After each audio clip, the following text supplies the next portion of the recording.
So it's my pleasure to introduce Scott Baker today. So Scott, I've known Scott for a long time, probably, I don't know, a long time. Yeah, let's go with let's go with that.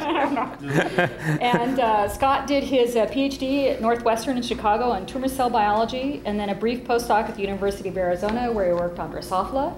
He then saw the light and went to work for Torrey Mesa Research Institute, where he worked on Cochleobolus heterostrophus with Gillian Turgeon and Olin Yoder. And there he worked on genomics of filamentous fungi, some functional analysis of gene knockouts in Cochleobolus, and particularly focusing on mating and secondary metabolism. Timry was then sold to Diversa, and Scott went to Diversa for 4 months, and then he moved up to the PNNL, Pacific Northwest National Labs, which looks like a pretty cool place, 7 years ago. And he is the head of the fungal biotechnology group up there, and he has been instrumental in spearheading functional aspects of filamentous fungi as well as proteomics, and he has been involved in a number of genome projects, including Fusarium, Schizophilum, Trichoderma, Aspergillus, Phycomyces, and particularly resequencing projects. So Scott is going to be in my lab the rest of this week, and we have a PI project and working on resequencing of a mutant in Neurospora. So if you want to meet with Scott later on this week, you probably could squeeze in a meeting or Sure, two. Absolutely. So welcome. Thank you. Thanks, Louise. Well, I'm happy for the opportunity to be here today, and thanks to Louise for hosting me in her lab for a few days. Hopefully I won't destroy anything there. And thanks to Joe Binder, who helped set this up, but he's, I guess, not here or on vacation or something, but he was very patient with my lack of responsiveness to emails, but quietly persistent. So actually, is there a pointer? I can go analog with the pen. This is PNNL. I like to give an introduction to PNNL because we're one of those quiet national labs that doesn't get. Well, I guess it's probably a good thing we're not in the news for bad stuff. This picture actually makes it look a lot greener than it is. We're actually located on the dry side of Washington. So Washington is really not the evergreen state. There's a mountain range here, and we are in the rain shadow, and we're actually high desert. I have a marine lab in Squim up in the corner there. The lab grew up out of the Hanford site, which I once heard a DOE person call the most contaminated radiologically contaminated place outside of Chernobyl. Now, I don't know if that's entirely true. I have not seen any three-eyed fish.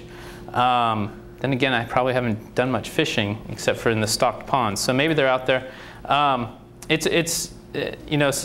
a lot of the lab since the mid-90s has been devoted to cleaning up the big contaminated stuff in Hanford, and it's a great place to raise a family. And the danger is not necessarily from the Hanford site, but Umatilla is down here. And those of you who are fans of cleanup of stuff would know that Umatilla is where they're incinerating the US chemical weapons stockpile. So we occasionally see a commercial about emergency warnings or emergency preparedness, and I think it's from Umatilla, not because of Hanford. So the lab is 4,400 people. It's got about $1 billion of research volume per year. So it's grown a lot since I've been there in 7 years. It was about half that much research volume 7 years ago. So I'll give a brief introduction to sort of our strategy, how fungi fit into biofuels. I'll talk about some of our a little bit of background on genomics, some of the projects, only I think one of which is published, and then kind of end with some future-looking statements about where I think biofuels is headed, certainly where DOE wants to go in some cases. So we all know that we get a lot of stuff out of petroleum. So on the top level, you see petroleum products. You have petroleum, a petroleum refinery, and at the end you get fuels and chemicals. And what we in DOE and you guys are all aiming for are bio-based products that coming out of a biorefinery. So we want to take complex biomass and convert it to fuels and chemicals. And we want to displace some of the petroleum that we currently import. And where do fungi fit into that? And it's actually in multiple places. Complex biomass is relatively easily saccharified by fungi. They have the enzymatic machinery to do that. I was just in my daughter's first grade class yesterday before getting on the plane explaining how we all live in the fungal digestive tract. And their teacher had this jar, the sealed jar with a pumpkin that had mold growing on it, and it was just basically liquefying. It was just chowing down on this thing. Oh, thank you. And let's see here, make sure I'm hitting the right button. It was chowing down on this thing, and I mean, it really speaks to the point that fungi are really good at eating complex biomass. They're also good at converting simple sugars into stuff that we use. Enzymes, well, you need some nitrogen also for the enzymes. So carbon and nitrogen into enzymes, or you can get organic acids, or potential biofuels and biofuel precursors. So I'll talk a little bit about where we're heading with that. Part of being part of DOE is that you have to be pretty nimble and try to keep up with where DOE is going. So we've been fortunate in that we've been able to sort of maintain a forward movement on a lot of our projects, just because it's more, what you'll see is capability. We're generating the capability to generate strains more quickly. I mean, we want strains that we can stick into the biorefinery and that don't take a lot of years to make. So what I tell people is that I think that we have the molecules that we need to make biofuels, but they're just not made in high enough amounts or economically, or the enzymes. The enzymes are produced, they're just not produced in an affordable way right now. And so we need to learn how to accelerate the development of strains that just that do our bidding, really. And so this is just kind of, I'll touch on this more later, but right now, for the last several years, DOE has been focused on ethanol, but I really think that where we're headed is toward, I think the chemists cringe when I say it, so I'll say it anyway. Hydrocarbon-y things that look like hydrocarbons, that look like the gasoline, the jet fuel, and the diesel that we pump into our vehicles and airplanes. And there's a number of routes to get there. And biologically, we're focused on 3, and I'll get to that a little bit later. But this is just sort of a preview. And I think low-cost conversion is the key. So let's take a step back, and why fungal genomes? And fungal genomes really, well, fungi are awesome. We all know that. So I don't need to go into that. But genomes actually paint a high-level picture of the biology of an organism. And so that's what initially attracted me to genomics. This was sort of a first real high-level way of connecting genes and potentially phenotypes. And the genome sequence is a platform for discovery. There's a number of people here doing proteomics, transcriptomics. It's all enabled by oftentimes it's enabled by having some sort of reference sequence, whether it be an EST-based reference sequence or an actual genome sequence. And well, I'm touching on that here. It also helps us with doing transformations and knocking out genes and making deletion libraries and really doing things that get us from the gene to the function. And this is just, I have a diminishing joint appointment with the JGI. That's about 5% this year. And really, what this shows is that we haven't really touched on the diversity of fungi. We're not even close. I mean, we've really focused on ascomycetes, somewhat on basidiomycetes, and the rest of these, we haven't really generated a lot of sequences. And what I firmly believe is that we haven't touched on the enzymatic diversity or the metabolic diversity that we can apply towards problems such as fueling the future. So what do we get from a genome sequence? Well, this is actually a really crummy genome from Pyromyces.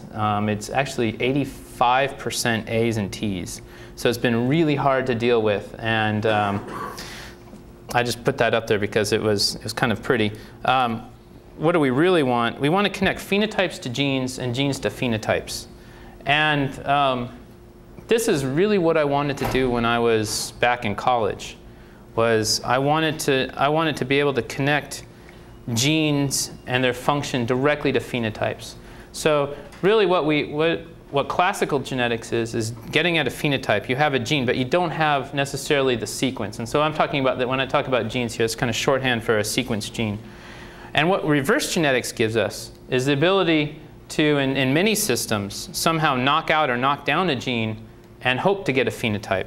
Because we think we have success stories up here or some other biochemical evidence that leads us to think that we can make a guess that a gene will lead to a phenotype. And sometimes we're right, sometimes we're wrong. I'll tell you, it's nothing more frustrating than knocking out a gene and not having a phenotype, and then knocking out its family member and not having a phenotype, and then realizing once you get EST sequences and your institute is closing that the one gene that you didn't knock out is the one that's expressed. But that's a story for a beer or something like that. So I'm going to give you some stories about connecting phenotypes and genes today. And the first one is published, and we're still working on this.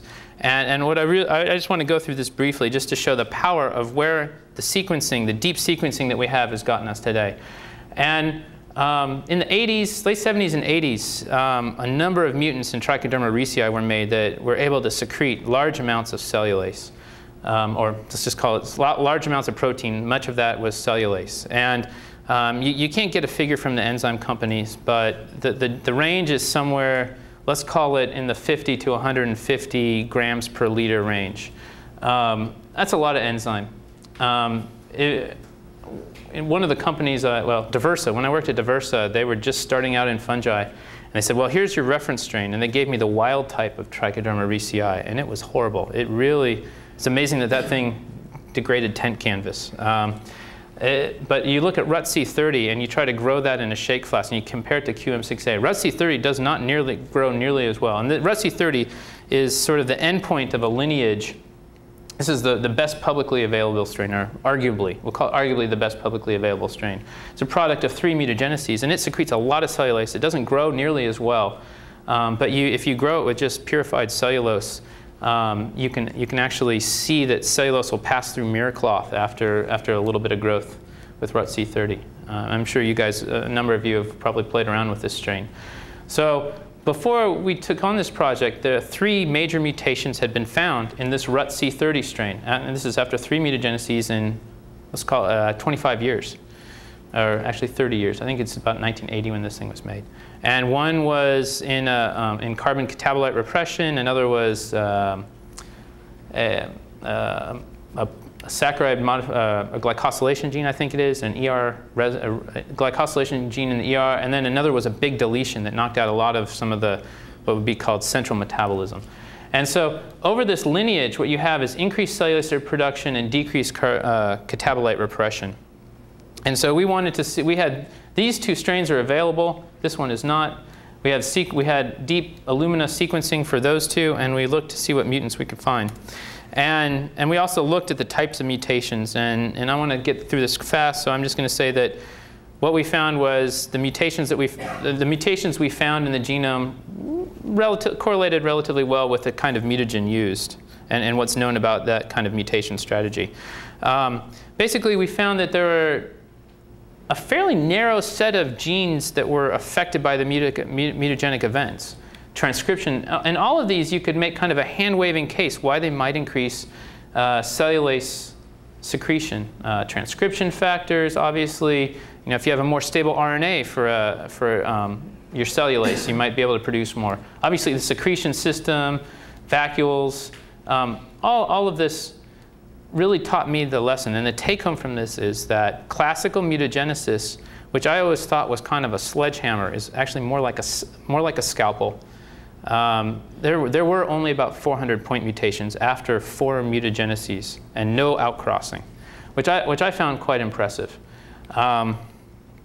So actually, when I presented this data at a peer review, I got dinged because somebody asked me the question, well, so what? You have 400 genes here, or actually it's about 63 genes total. How are you going to deconvolute that? And to me, that's a great point. And there's a number of strategies. But really, to me, this is kind of the foundation on which you can start to then, you can either make mutations in these genes. Given a huge amount of money, I do have a strategy for that. But you could basically, now that you can cross trichoderma, you could outcross it, phenotype phenotype the progeny and then do deep sequencing and see which mutations correlated with your phenotype. That answer apparently did not resonate with the reviewer. But that's what I would do. This is kind of what we see. And if you guys are doing some resequencing, it probably looks familiar. This is an alignment on the reference sequence of some of the deep sequencing. And what we found is actually kind of clusters of mutations. You imagine something is binding to the DNA and causing some sort of replication problem, you would see this clustering. And this is a particularly bad area. You've got a lot of point mutations, and this is actually a small indel. And so you kind of have you have this throughout the genome. And in some ways, it's like looking at a needle in a haystack. And so when I talk about some of the Neurospora and the Aspergillus in a few minutes, you'll see why those are a little bit more tractable. But I think this lays a foundation on which we can start to think about the biology that underlies hypersecretion of enzymes. But there's a lot of caveats. First of all, strict quality criteria can eliminate real polymorphisms. And what I found is when I manually examined the sequence, the alignments, was that our filtering did miss some. So what was actually in the paper was the highest quality data. If you were to manually go through all 30 megabases, you'd find more. The 30x of the short read coverage is actually kind of low for assembly purposes. There is a genome that we have. It's in sort of the beta phase right now of 170x coverage that actually is pretty good. I've seen an assembly of that, and you can actually verify in an assembly made separate from the reference genome some of the big chromosomal rearrangements that we didn't really feel confident in talking about in the PNAS paper. And the other thing is that right now the technology is such that there's a lot of tools available, and you have to use kind of a suite of tools to get at the mutations in the genome. But I really think this is a great way to move back towards forward genetic approaches, which are quite powerful. I think sometimes we become enamored of reverse genetics and what that has given us. I think sometimes we forget that we can do some really cool stuff with forward genetics and classical genetics, whatever you want to call it. So I wasn't completely scarred by my Drosophila experience. It only took me 10 years to move back towards thinking about classical genetics and that it is actually tractable nowadays. So right now, and I'll talk a little bit about this, I think I'll talk about it later, is that we're using a resequencing strategy. Actually, no, this is all I'm going to say, to find some genes that are underlying female sterility in the original wild type, because the original wild type could not cross. And it turns out there's a PNAS paper from Christian Kubitschek's lab, Monica Schmoll and Verena Seidel, about how it wasn't able to cross because of a female sterility defect in QM6A. So when it's outcrossed to something that's not female sterile, you can actually do genetics now in Trichoderma, which I think is amazingly powerful. I don't know that it's been taken advantage of yet. I haven't seen any publications of people taking advantage of the genetics, but you talk to the guys in industry, and at least some of the enzyme companies would really love it if some of their asexual strains would cross. So this is a little teaser for a little bit that I'll talk about in Neurospora. I have some slides on that and what I'm going to do in Louise's lab. So if you think of production of a metabolite, that's actually a phenotype. If you see a metabolite, you can think of that as a phenotype. So again, when you think about secondary metabolism or just metabolites in general, that's a phenotype. And you want to connect metabolites to genes, and also genes to metabolites. And so when you look at a fungal genome, you see a plethora of genes that are there for and the ones that come to my mind first are polyketides. There's tons of those in Aspergillus, over 40 polyketide synthesis.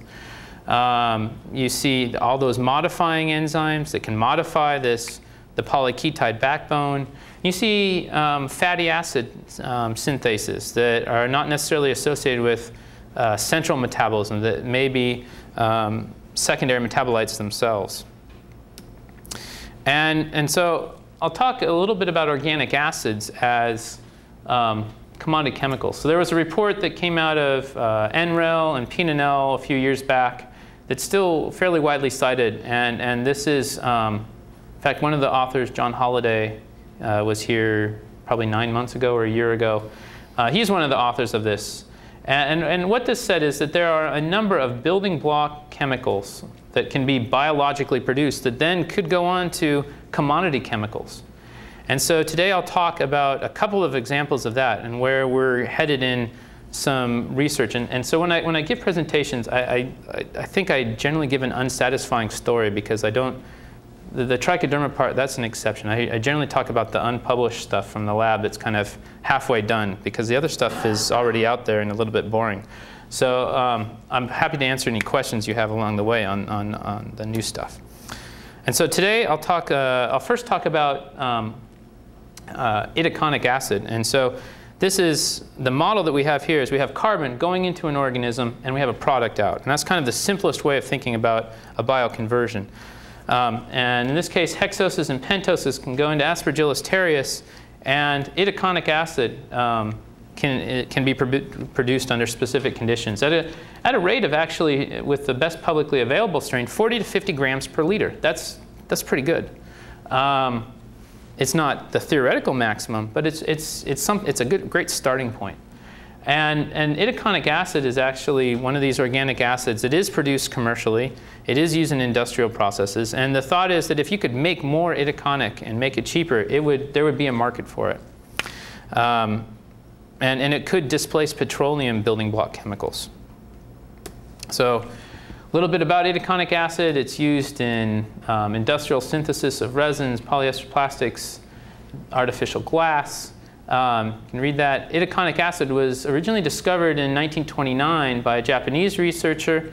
And then by 1960, there was some work funded by USDA to look for improved strains, Aspergillus terreus. So it was discovered in Aspergillus itaconicus, and then Aspergillus terreus was found to make more. And industrial production from Pfizer. It's basically been almost 40 years as an industrial process. However, the key step, the cisaconate decarboxylase enzyme, was not known. In 2002, a Japanese group purified the enzyme. And I joined P&L about a year later. And so what I'm going to tell you is my tale of woe and how we were scooped. This enzyme, the key step in itaconic acid formation, no gene sequence. And so we put in a project with JGI that was not accepted initially to do EST sequencing and try to see if we could find the cisaconate decarboxylase. We put it in again, and it was accepted, but then we ran out of money. And we couldn't send them samples for about, I don't know, 6 to 12 months. I can't remember.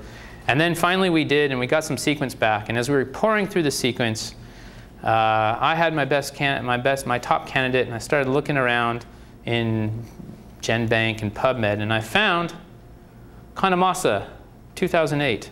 They finally cloned the gene. And we kept looking in the literature, and we finally given up. We thought these guys weren't working on it. I mean, for goodness sake, they had the enzyme purified. So we were scooped. But this has a happy ending, I think. This is basically what we did. We took samples at pre-production, production initiation, and post-production, and generated ESTs. And what we found was, we found the cisaconate decarboxylase. But we also found a gene cluster that surrounded it. And that, to me, was an eye-opening experience, because what was originally thought was that the precursor to itaconic acid, cisaconate, which is the intermediate between citrate and isocitrate, my biochemistry teachers would be proud, was being somehow shuttled out of the mitochondria and then converted by this enzyme in the cytoplasm. And that was it, just a single enzyme, single step. But really, there's actually a cluster, and I'll show you some data that shows that this is a cluster typical of secondary metabolites in fungi. And if you look at this, here's biomass, here's sugar, and here's production of itaconic acid. If you look at when itaconic acid starts to be produced, it is towards the end of primary growth. Now, the definition of secondary metabolite is a metabolite that comes on after primary growth. That's one definition.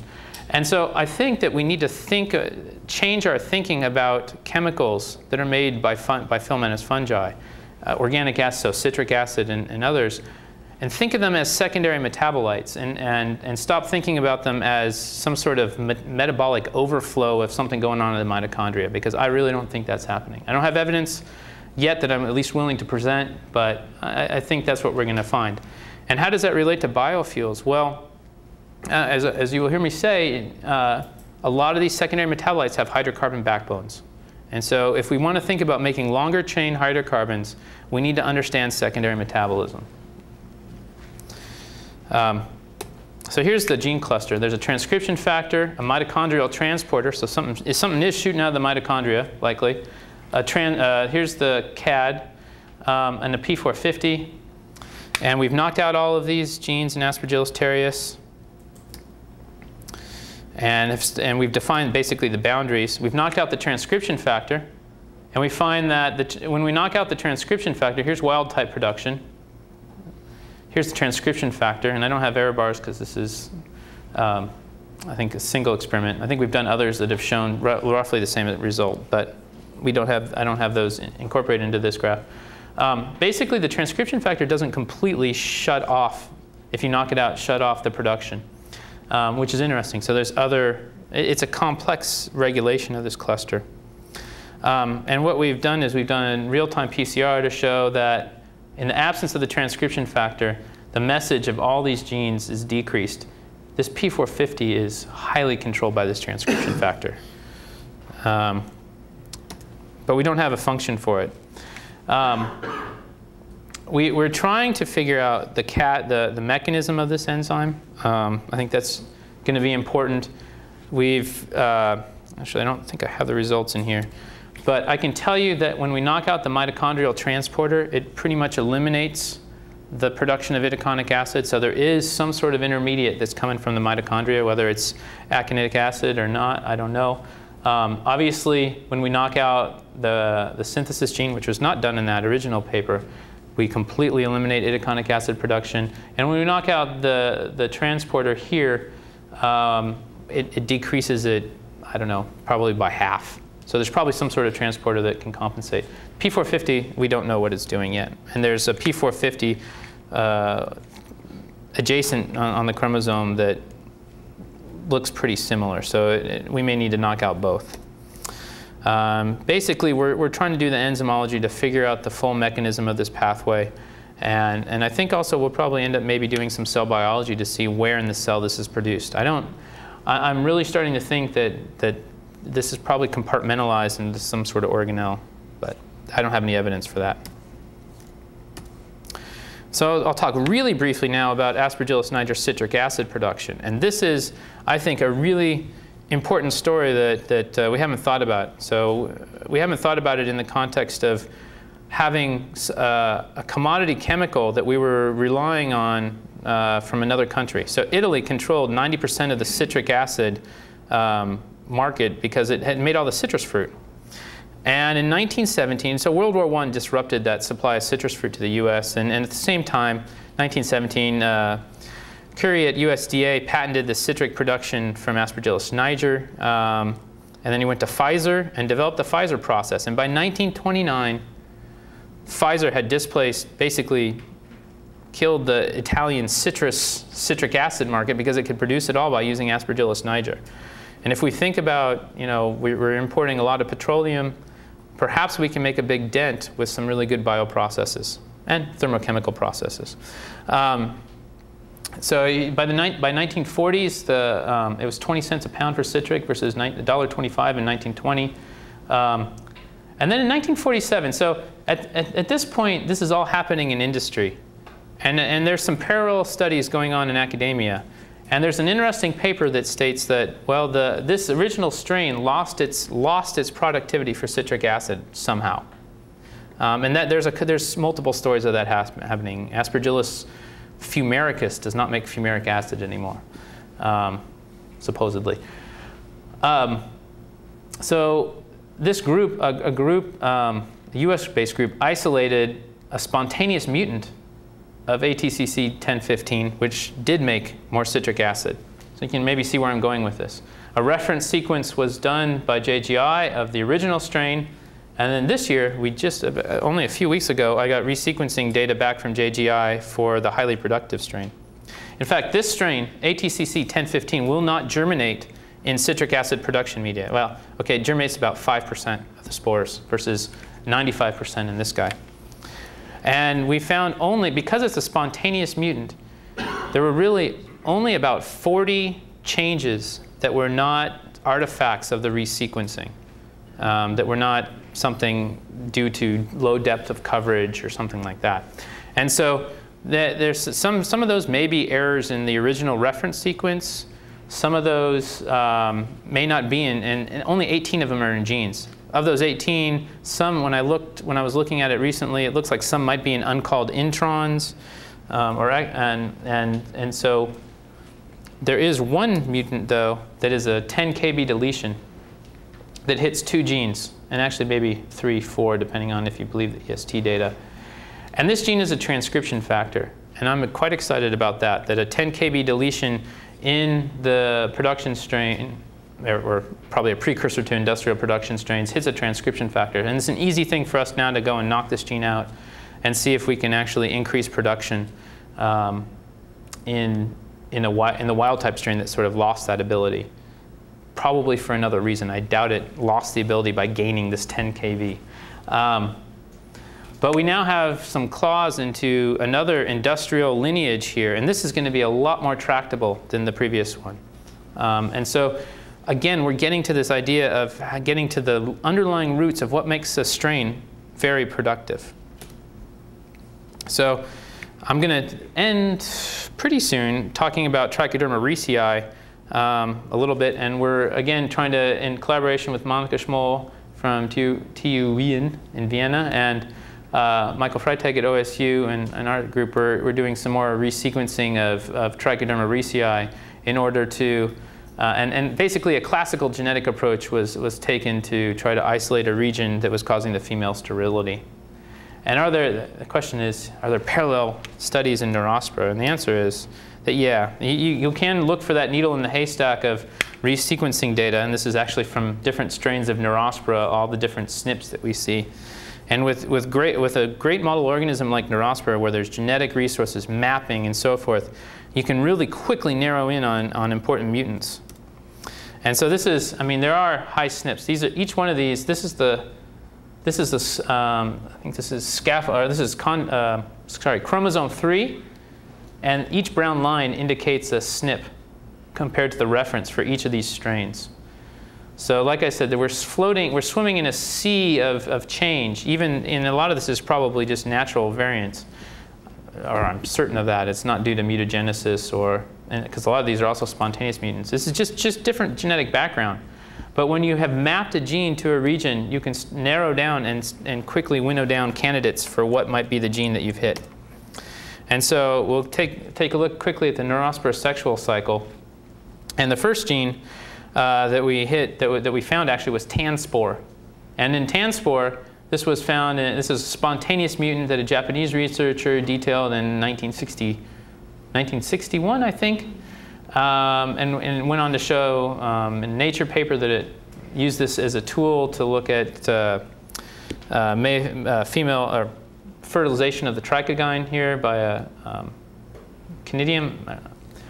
And basically what you get is, in any ascospore that contains the tanspore gene, you get a tanspore. It's lethal. It's a non-viable spore. It doesn't pigment. And then what I'm here to work with Louise on are male barren genes. And these are genes that are sterile as males, but they're female fertile. And so we resequenced these 4 strains, and actually quite a few others, things that are involved in morphology. I don't think we have any metabolic mutants, pigmentation, all kinds of stuff. Just to kind of get our feet wet, because Neurospora, if you're going to start to do something like resequencing, I think it's best to start easy with something that's a very tractable system, and Neurospora fits the bill. And so the first gene, TANspore, our candidate is NCU 01459, which is a transcription factor. And it turns out that this was a transcription factor that was published previously as Ascospore lethal 2. So it actually fits the phenotype. And it's unclear from the published phenotype whether Ascospore lethal 2, whether there's some sort of meiotic silencing that not only affects the 4 spores that contain the mutant or the deletion, and all 8 ascospores are dead or not. We're working on that one. So there's some interesting biology there to still figure out. So that's TANspore, and the way it's written in the paper, they imply that all 8 ascospores are dead, but you could read it the other way too. So we're kind of teasing that one out. And then when it comes to male barren, we found a number of hypothetical genes, and one that has domains involved in chromosome segregation, which I think is quite interesting. And so here, I'm getting back to what I wanted to do as an undergraduate, and that is to connect a gene that has a phenotype to a physical location on the genome, and potentially even a mutation. And so the resequencing of the Neurospora crassa genetic mutants is actually a really efficient strategy to identify genes. Now, I've made some incorrect predictions, I have to admit that, but I'm still batting, I think, reasonably well. I think I have a pretty good batting average on these. They may have different phenotypes than the gene deletion strains, which I think is an important thing, because you're never going to find with a gene deletion, well, it's unlikely to find some of the more subtle mutations like temperature sensitives, or to use Drosophila terms, hypomorph or hypermorphs, or dominant negatives. And I should say, actually, this is an old slide. The JGI proposal was not accepted, unfortunately. So we're gonna publish on all the 20-something mutants we have, and hope that that's compelling enough that we can find another way or additional resources to go after some of these mutants, because there are really cool phenotypes. Many of them could have applicability towards bioprocesses if you want to think about morphology in a fermenter, which is really important. So these are the people I want to acknowledge. And now I'm going to quickly end with some future-looking statements about where we want to go with new routes to biologically derived fuels. So in contrast to what I said about a number of these chemicals, ethanol is a primary metabolite for yeast. It's an offshoot of energy, production of energy under anaerobic conditions. And ethanol has its place, but it does have, there is this fundamental incompatibility with our current infrastructure, our current fuel infrastructure. Hydrocarbons, however, are basically the backbones of fatty acids, polyketides, and isoprenoids. And they're made from primary metabolite building blocks, and they also have this, if done correctly, they can be drop-in infrastructure compatible fuels. Now, there are some caveats. First of all, hydrocarbons are a lot longer than ethanol, so it's going to take multiple glucose or xylose or arabinose molecules to eventually end up as a hydrocarbon. And so I really think that you need super duper cheap sugar, or super duper cheap hexoses and pentoses, to make hydrocarbons cost effectively. But that's not a reason not to actually start to see if we can step up production of these and to create molecules that can fit into our fuel infrastructure. The other thing to keep in mind is, even if you can produce a great molecule, gasoline, diesel, jet fuel, these are all families of molecules. They're made up of a huge amount of things. So a company like Amyris, I think has a really good, I like what I've seen when I visited there. They have a single molecule, and you can only blend in so much of a single molecule into a fuel. So there's a lot of cool stuff that we need to do, and I say cool because it's going to be a lot of fun, to make families of polyketides or fatty acids or isoprenoids that are going to fit into the infrastructure fuels that we have today. And so this is kind of how I've thought about ethanol. It's just a single point. And hydrocarbons are a landscape. And there's a few spots that have been mapped out by a couple companies. But there is a massive amount of work that needs to be done and that can be done in this area. So I think sometimes, we dwell on the success of others and say, oh, they've already done it. But really, this is here. This is, let's say that's the point right over there that I forgot to X out. That's where the current hydrocarbon fuels are. There's not a lot of them out there. And we have this whole landscape to fill in and to test and to see how they do in engines. So there's a lot. We need the enzymatic and metabolic diversity of fungi and other organisms, I guess, to fill in this landscape. And so, again, this is where we're focusing. We are going to mine. We are building up the tools to mine the diversity of these pathways in fungi to see what molecules we can make. And again, let's go back to we are cataloging metabolites. We have catalogs of metabolites. This is a phenotype that we need to connect to genes. And these are the molecules that are going to be our future fuels. And I'm going to bring up a couple of mycotoxins and tell you how secondary metabolites are relevant to biofuels. We've all heard about aflatoxin. It's killed, it started off in the 60s with turkey X disease, killed a lot of turkeys. Sometimes kills pets because it contaminates pet foods. There's a lot of USDA research going on into it. We cannot forget that the starter unit is hexanoic acid, which is actually quite an attractive molecule if you talk to a chemist or a catalytic chemist. If you can make a lot of hexanoic acid, you can make a chemist happy. There's a lot of things they could do with that could go into products and potentially into fuels. So we actually know the genes that make this. It's described. And so the key is to be able to make this and not make aflatoxin. I throw that out there as a possibility. So there's your hexanoic acid. Fumonisine. That's a pretty nice little hydrocarbon backbone there. A couple methyl groups, so some branching. Hexanoic acid, AAL toxin. Again, it's a hydrocarbon backbone. So if we can figure out the enzymology here, and there's been a lot of great work at USDA to figure that out. If we can figure out how to remove the oxygen, and in this case the nitrogen, and actually only produce the hydrocarbon part, then I think we can go part of the way there that we need to for hydrocarbon biofuels. And so actually, it turns out that a lot of things make fumonisine, Aspergillus niger, and there's a cluster in Cochleobolus. So these clusters are all, the gene clusters that produce these secondary metabolites are scattered throughout the fungal kingdom. And there's a lot to still be discovered. So this is kind of where we want to go, cataloging the clusters, cataloging the metabolites, and matching the metabolites to the clusters. And I'm going to end with thanking, of course, I've thanked people throughout. Right now we're working with a guy named Clay Wang at USC who's doing the structural chemistry. We're working with Jay Dunlap. I didn't talk about it, but we're knocking out all the transcription factors, or we'll call it 80 to 90% of them in Aspergillus niger.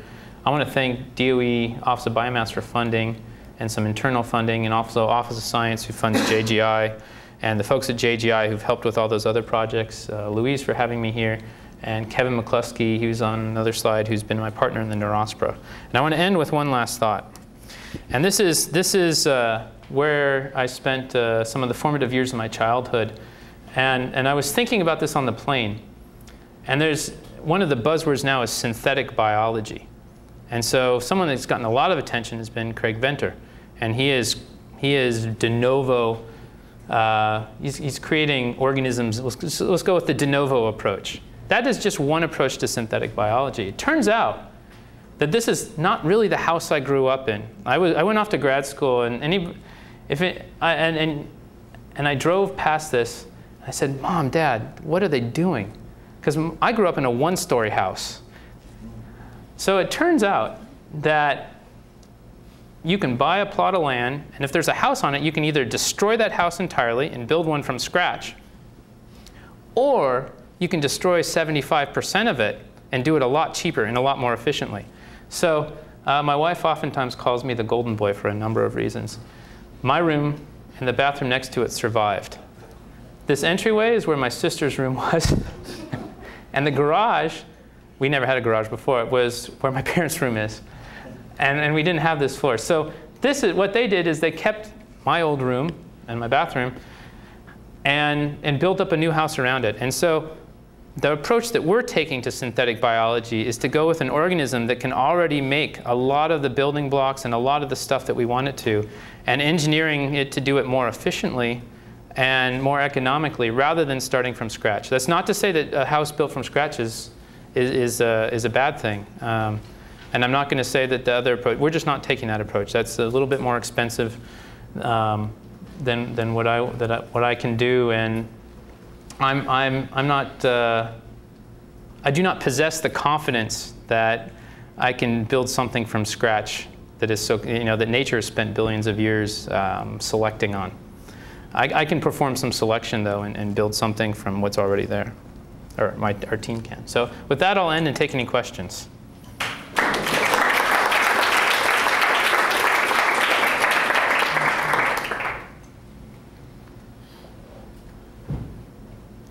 All right, John first, and then Louise. So you mentioned that Trichoderma reesei went through 3 rounds of, well, looked like 2 rounds of UV mutagenesis and 1 chemical mutagenesis in 30 or 40 years.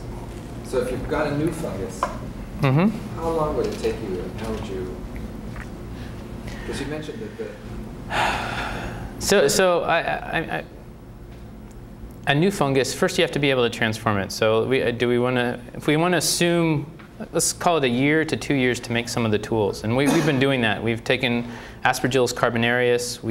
It was transformed using agrobacteria. We've developed a protocol for a more normal transformation. But I think, well, citric acid is a great example. That was like a 10-year development program at Pfizer, that at least in their official history. Our goal is to get to 2 to 3 or 4 years. And so one of the things I've liked about the Neurospora approach that you guys have taken at EBI is that you're going to learn a lot about Neurospora that we can apply, that people can apply. You can do it here, and we can do it to Trichoderma and to Aspergillus niger, or to some other system that you are able to isolate that has some sort of attractive phenotype. Now, not all organisms are going to be transformable. I've talked to people at companies that have said, oh, this organism, great morphology in the fermenter, great enzyme profile, could not transform it. I think there are ways that you can now, we know about the KU genes. If you can get one knockout of a certain gene, you can make your life a lot easier. So, maybe 5 years to get to something. If you're just get to something where you can say, this is, we bang on this another couple years, you'll have something that's going to make a profit. That's just a guess. But that's the goal, is to really shorten that development time. Maybe it can be 2 or 3 years. Does that answer your question? I'm optimistic. Louise. So the clusters, yeah. Are they regulated by LNEA? That's a good question. That's something I want to do in terreus to see if the itaconic acid one is. We haven't looked. I found the cluster in Niger for fumonisin, and I didn't do anything with it. Jens Friesvad has really done a lot of work on that, and I don't know if it is or not. And what was the other cluster? Aflatoxin, I think is. I think that was how it was found. So some are. I've heard that LAEA work. It is a high-level regulator, but it's not every cluster. That's kind of what I hear. We've made some knockouts, but I don't know if we've characterized them fully. In fact, I don't know that sometimes we just make knockouts and then they go in the freezer. They should go to FGSC. More questions? All right. I've drunk a cup and a half of coffee, so you really can ask the hard stuff here. I'm not going to fall asleep or anything. Okay. So the overproduction of citric acid. So do you think that overproduction is all transcription? So the cluster. Of citric so there is results that I'm not talking about. That there is I think that it is, we haven't proven it, and that's why I'm not talking about it. I think there is a cluster. I don't know that it's all the single transcription factor. Certainly for itaconic acid, that drop that you saw was due to the transcription factor. And we've found some other factor, at least one other factor that we have some evidence for may regulate as well. It may, so I think it's going to be complex. I don't think it's a simple transcription factor on and off. And talking to Clay Wang, who's been messing around with transcription factors and Aspergillus nigilans to try to turn on and off clusters, he says that turning on the transcription factor doesn't always work. So it is more complicated. What process was modified in that strain? Which strain? The citric acid producer.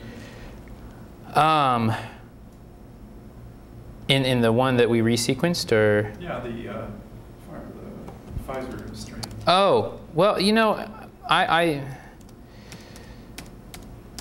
think that in the Pfizer strain, I think that citric is actually being produced as a secondary metabolite, and so that. But what pathway was the TCA cycle upregulated? You're asking questions that I have that I have to think about before I say, because you have a videotape and we haven't quite proven what I think is happening. What I think is happening is that carbon is not flowing completely just from mitochondria to citric acid in the mitochondria and out. And maybe when the camera's off, I'll talk to you. Like I said, I don't want to commit to anything, because citric to me is a big deal. This has been going for 90 years, and we still do not know that the biochemistry does not necessarily match the models. And if you read a review on citric acid, the people that have been working in the field will say, we still do not have. Actually, Christian Kubitschek said it best. It's a black box that works. So we just don't know it. And so a similar approach to what we took to itaconic acid has led us in a different direction that I think is novel and ends up making a lot of sense. I can say that I think that some of it is being sequestered. I think there's some sort of sequestering of the metabolic pathway outside of the mitochondria. I'll leave it at that for now. Mark, that was a very unsatisfying answer. I'm sorry. All right, well, thank you.